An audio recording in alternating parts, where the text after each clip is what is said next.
How to turn off dial pad sound on iPhone.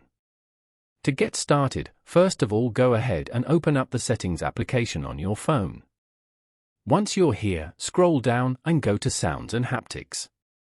Go to the ringtone and alert section at the top. The volume buttons can be used to adjust the volume of the ringtones and alerts. Drag the slider to the left to decrease the volume as shown. You have now set the volume to 0.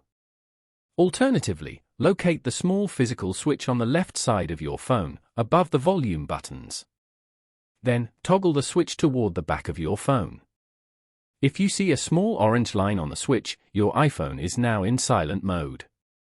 Now, go back and open up the phone application. As you can see, the dial pad will no longer make any sound while you dial in numbers. Following these steps, you can easily turn off dial pad sound on iPhone.